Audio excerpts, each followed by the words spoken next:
Chapter 5. 2 days later, Georgiana poked her head around the door to her brother's study. "Come," he said with a smile. "I am pleased to see you have not gone to Pemberley," she began. He shrugged. "I would miss you too much," he admitted. It was true. He had no desire to be parted from her for any length of time, and he knew that sending her to stay with Lady Matlock would not be helpful for Georgiana's state of mind. His aunt was well-intentioned and doting, but she was also fixated on making proper matches and sharing the latest and most scandalous news of the ton. In his opinion, neither would be beneficial to his sister after her recent ordeal, no matter what Georgiana might claim to the contrary. Therefore, after a frank discussion about Miss Elizabeth Bennet with his cousin Colonel Richard Fitzwilliam, over a bottle of port and a game of billiards, he had come to realise that staying in town would be the best for all. Richard had assured him that running from a problem was not the most successful way of overcoming it. Instead, he suggested, Darcy should face and vanquish the problem. This last bit of advice had Darcy considering returning to Netherfield as he had promised. If he could put Elizabeth from his mind for the next 2 weeks, then he could surely return, knowing that he had merely been infatuated. That was if he could put her from his mind. If he could not, well, then a new strategy might need to be employed, whereby he could keep his word to Bingley. "You truly are not going?" Georgiana asked hopefully. "No, I am remaining here." "Good," Georgiana replied with a smile as she eyed a letter, with familiar writing on it, laying open on her brother's desk. "Is Mr. Bingley returning to town?" Darcy's brows rose and his head tipped to the side. "Why would you expect him to return so soon?" Georgiana smoothed an imaginary wrinkle from her skirt. "Because Miss Bennet is in town," she replied without looking up at him. Darcy stared at her. "How do you know that?" There was no way she could have read Bingley's letter. It had just arrived, and he had just finished reading it himself. "I saw her," Georgiana answered, lifting her eyes to him. "Where?" "At her aunt's house." Georgiana swallowed and waited for him to reply, hoping that he would not raise his voice too much, or worse, speak in that low, sad, disappointed tone that always tore at her heart. "In Cheapside?" "No, Gracechurch Street," she replied. "The Gardiner's home is very nice," she added. "It's not large, but neither is it small. The furnishings are very tasteful. Everything is well kept, and the servants seem happy. I suspect Mr. Gardiner is a very well-to-do merchant and no mere shopkeeper." She stopped her rambling as she saw his lips purse and brows furrow. "Why were you at Miss Bennet's aunt's home?" "To visit her, of course." His eyes narrowed. "Why?" "Mr. Bingley happened to mention that Mr. Wickham was in Hertfordshire, and I did not wish for Miss Bennet or her sisters to be tricked by him as I was." She held her breath. His eyes had grown wide, and his expression did not look pleased. "You intended to tell a complete stranger about Wickham?" "Yes," she answered. "Georgiana." Darcy stared at her in disbelief. How could she be so careless with her reputation? He shook his head. "You know how he hurt me." She scooted forward in her chair so that she could be a tiny bit closer to him. "How could I allow that to happen to another, if I had it in my power to prevent it?" "But a stranger, Georgiana? How did you know she would not bandy your story hither and yon? The Bennets are not heiresses. They have nothing with which to tempt him." "They are pretty," Georgiana replied. "Even a pretty maid is not beneath his notice. Not that he would pursue her for her money, of course."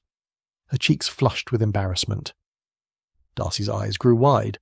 "You know about that?" "One hears things occasionally," Georgiana replied, lowering her eyes. "It was told to me to assure me that I had lost nothing in not being loved by Mr. Wickham. It helped me understand your disapproval for what it was, not a condemnation of him because he is not a gentleman, but because he is a rogue." "The connection would not have been good either," Darcy replied. "But you're right. I worried more about your happiness and safety than about his standing." He blew out a breath. "And do you believe Miss Bennet and Mrs. Gardiner will treat what you have told them with care?" Georgiana nodded. "As will Miss Elizabeth." Darcy's brows furrowed. "You gave them permission to tell her?" "No," Georgiana said with a smile. "She is also in town." "In town? Elizabeth was in town?" Bingley had not mentioned Elizabeth being in town, only Miss Bennet. Darcy rose from his chair and paced to the window. He was not ready to face his trouble just yet. He had not had ample time to work at forgetting her. Perhaps he should go to Pemberley for a time. "She's quite lovely," Georgiana said to him, as he stood in front of the window, running a hand through his hair. "I can see why you love her." He spun towards his sister. "I do not love her," he snapped.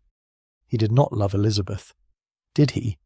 He was only infatuated with her blasted fine eyes and keen mind. "You do not?" Georgiana asked. "I do not," he answered, with little certainty filling his mind. In fact, doubt, great heaping amounts of doubt, was creeping in around the edges of his thinking. Love. Love would explain why, rather than thinking of her less. With each day he was in town, he had found himself thinking about her more. Would it not? Georgiana stood. "She's a gentleman's daughter, Fitzwilliam. True, she has relations in trade, but so does Bingley, yet you accept him regardless of what any of our relatives say. I do not know the state of your finances, but I cannot believe that, with as careful as you are about everything, Pemberley is in need of funds from a wealthy wife." She crossed to stand next to her brother, who was once again looking out the window. "Fitzwilliam," she said, as she wrapped an arm around his waist, "do not sacrifice your heart." "I am not," he said softly, as he placed an arm around her shoulder and drew her close. "Consider it?" she asked, looking at him with pleading eyes. He nodded slowly. He would likely be unable to not consider it now that such a thought had been placed in his mind, and his sister knew it. He kissed her forehead. "I will consider it." "Excellent!" She gave him a squeeze and then released her hold on him. "You know she is actually quite beautiful." "I know," he muttered. "She was captivatingly beautiful." "Then why would you say she was merely tolerable?" Darcy, who had taken his place at his desk, started and looked up at her. "How did she know about that?" "You hurt her, Fitzwilliam." Darcy blinked and his stomach dropped. Elizabeth had heard him. No wonder she'd done her best to avoid all his attempts to engage her in anything other than an argument. "You should likely apologise," Georgiana said, "or at least prove to her you know how to be civil." Darcy gave a sharp nod of his head.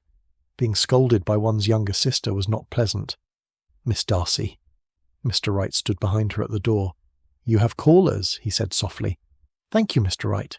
Would you be so kind as to see that tea is arranged?" "Certainly. Will you join us, Fitzwilliam?" Darcy shrugged. "It is not Miss Bingley," she whispered. Darcy chuckled. "Then who is it?" A look of pure enjoyment suffused her face. Miss Elizabeth, her sister, and her aunt. Darcy stared at the place where his sister had stood, before she flounced out of the room. Flounced! He shook his head. Georgiana had actually flounced out of the room. She had not flounced, or behaved so carefree, for very nearly 3/4 of a year. He smiled as he rose from his chair. It was good to see that part of her personality returning. He straightened his jacket, patted his hair, and checked his neckcloth before exiting his study. He knew that if he was to avoid his sister's displeasure, he would have to make an appearance and at least greet her guests. He walked the length of the corridor from his study to the drawing-room slowly. He could hear the rise and fall of female voices engaged in pleasantries. He paused before he reached the door. Elizabeth was in his home, here, under this roof, where he had imagined her being. He shook his head. His sister's scolding would be better than seeing that vision come to life. How would he rid himself of it once he had witnessed it?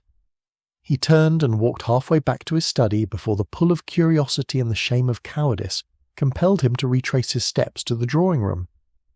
Again, he paused outside the door that stood ajar, but this time, with one last tug at his jacket, he pushed the door open and entered. He paused and stood like a mute fool just inside the door. Reality was even better than his imaginings. Green was a very becoming colour on her, and she was sitting in the very chair he had imagined she would favour. He wondered for a moment if it had been her choice to sit there, or if she had merely taken the chair next to her sister. "Brother," Georgiana waited for him to turn his attention to her. "I know you have already met Miss Bennet and Miss Elizabeth, but please let me introduce you to their aunt, Mrs. Gardiner. Mrs. Gardiner, this is my brother, Fitzwilliam Darcy." Darcy turned toward the one lady in the room whom he did not know. He opened his mouth to give her his greeting, but upon taking in her appearance, found himself lost for words. She was impeccably dressed. Even Miss Bingley would not be able to find fault with the lady's appearance, but that was not what had struck him about her. He gathered his wits. "Forgive me. It is a pleasure to meet you, but I feel as if I have already met you somewhere. You look very familiar." Mrs. Gardiner smiled. "I have a twin sister, and we both resemble our mother."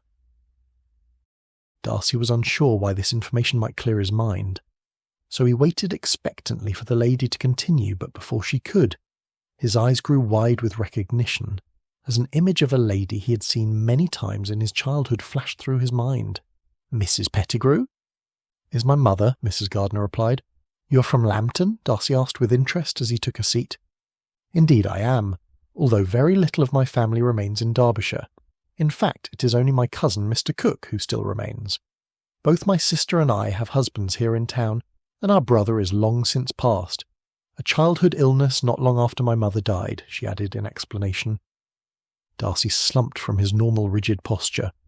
"I remember that year. Illness seemed to be everywhere at once." Mrs. Gardiner nodded. "It did. Many families were affected. Mine, those of friends, yours." She gave him a meaningful and sympathetic look. "Your mother was a wonderful lady. She frequented my father's shop often, and was always so kind. I was telling my nieces about her after your sister's call. Miss Darcy resembles her both in expression and kindness." "She does," Darcy agreed with a smile for Georgiana. "There are few hearts that are more generous and caring." "That is a testament to your care for her," Mrs. Gardiner said. "It was my father," Darcy replied. "I must disagree," Mrs. Gardiner said with a shake of her head. "Your father may have laid the groundwork, but if I am accounting years properly, when your father died, Miss Darcy was at an age, that is a threshold from childhood, with several tender years between then and now, when she's on the verge of her presentation to society. You, sir, have done well." Darcy bowed his head in acceptance of the compliment. He was not entirely convinced that he had done much to help his sister become the lady she was. He had paid for school and made certain he was home whenever she had a holiday. And he had now employed 2 companions to see to her final preparations for her debut. One, Miss Annesley, had been a very good choice, while the other, Mrs. Young, had been an instrument in bringing Wickham and near ruin to his sister. Just then the tea arrived, and Darcy assisted the maid with setting up the table. "Thank you, Nellie," he said as the maid finished arranging the things she was carrying. She curtsied and slipped from the room without a word. "I had not thought to see you in town," Mr. Darcy said to Elizabeth when he had returned to his seat. "And I had thought to see you still in Hertfordshire," she replied, raising one eyebrow. "It was a shock to the whole neighbourhood when everyone from Netherfield left so suddenly." Though her tone was light and teasing, he could see her displeasure in the flash of her eyes. "It was a sudden decision," he replied. "Perhaps not thought out as well as it should have been," he admitted. "And you? I do not remember hearing you, or anyone else, speak of a journey to town." "Must I publish my intentions to travel?" Elizabeth retorted. "One might have plans that are not known to the whole of an area." "Yet I am accused of a hasty departure that has caused some acrimony in Hertfordshire," Darcy said. "Mr. Bingley had said he was to return," Elizabeth countered. "Which he has," Darcy replied. "Yes, well, that is not what Miss Bingley's letter said." Darcy blinked. Miss Bingley's letter. "The one she sent to Jane on the day your party left Netherfield. It made it very clear that her brother was not returning." Darcy shook his head. "I did not know. Of course, he should have expected that Caroline would have done something like that. That woman could not make a quiet, graceful exit if her life depended upon it." Elizabeth's head tipped, and her brows drew together just a touch as she scrutinized his face. "Very well. You're acquitted on that count." Darcy dipped his head. "You're most generous." A small smile accompanied the statement, which seemed to startle Elizabeth. "I do hope you can understand my reluctance to be away from my sister, and to be confined to Netherfield with Mr. Bingley's sisters." The startled expression on Elizabeth's face grew, and he knew that he had, most assuredly, made a very poor impression on the lady who captivated his every thought. It was quite likely that if he were to pursue her and offer his heart, he would have it handed back to him in short order and without ceremony. The thought did not sit well with him. He should count it a blessing, for the knowledge of such a thing should make it easier for him to overcome whatever infatuation he had with the woman. But instead, it cut at his heart, causing him to once again wonder if his sister might not be correct. He might indeed be in love with Elizabeth Bennet. Miss Bingley would like nothing better than to be the next Mrs. Darcy, Georgiana said. However, my brother would rather not have her as his wife. Darcy gave her a disapproving look. These were not things of which she should speak in company. There are many who would like to be the next Mrs. Darcy, Mrs. Annesley added, but their desires, and those of the good gentleman in question, do not seem to match. But that is how it is in the marriage market, is it not? There are the pursued and the pursuers. Things can get jumbled. Feelings can be roused and crushed or hidden for fear of rejection. She clucked her tongue. It was not so different when I was young. Indeed, Mrs. Gardiner interjected. Matchmaking gone wrong, she said with a shake of her head, is the reason my nieces have come to visit. Darcy saw both Bennet ladies' cheeks grow rosy. My husband's sister was not pleased when her second eldest refused an offer she considered adequate for Elizabeth. Aunt, Elizabeth cried. She has 5 daughters to see well married, Mrs. Gardiner continued, ignoring Elizabeth completely. It is understandable that she would be anxious about accomplishing her task.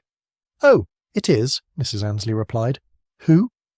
The question slipped from Darcy's lips. He had not intended to ask, but the shock of Mrs. Gardiner's revelation had him at 6s and 7s. Someone had offered for Elizabeth? She could right now be someone else's save for her refusal? Surely it was not. Mr. Collins, Mrs. Gardiner said with a hint of amusement in her tone. Not exactly the sort of sensible gentleman our Elizabeth would appreciate. But then my husband's sister is more hopeful than sensible at times. Mr. Collins, Darcy repeated in surprise. They would certainly not suit, he added. And why would we not? Elizabeth demanded. Am I so deficient as to not be worthy of an offer of marriage? Darcy could not contain the shock that such a question brought. His sister was not wrong in that he had hurt the lady beside him most severely. He shook his head. No. Having been admitted to your presence, I would have to say that only an idiot would find you deficient in any way. I meant that the match would be unequal. You are far superior to Mr. Collins. Well said, Mr. Darcy, Mrs. Gardiner said. If only her mother could see that. However, she cannot. At the moment, all she can see is her hopes to have 2 daughters cared for have been dashed first by Elizabeth's refusal of a good home, and then by Mr. Bingley's defection. Darcy turned his gaze from Elizabeth to Jane, whose head was bowed and a tinge of pink stained her cheeks. Had he been wrong in assessing her feelings for his friend? So, Mrs. Bennet has sent them to me in hopes that one might express herself more clearly, and the other might, by some miracle of grace, find a man willing to accept her. She held up her hand. Those are not my words. I find nothing lacking in either of my nieces. A man could not do better than to marry either of them. Aunt, Jane pleaded quietly. Very well, my dear. I shall leave off. And she did. The conversation turned to what sorts of activities the Bennets might partake in while in town. Darcy added a few suggestions that he hoped would be appealing to Elizabeth. She had nearly been another's. The way his heart had felt as if it would stop beating to hear such a thing was all the proof he needed that his sister was correct. He loved Elizabeth. Now, he just needed to decide what he was going to do with that information.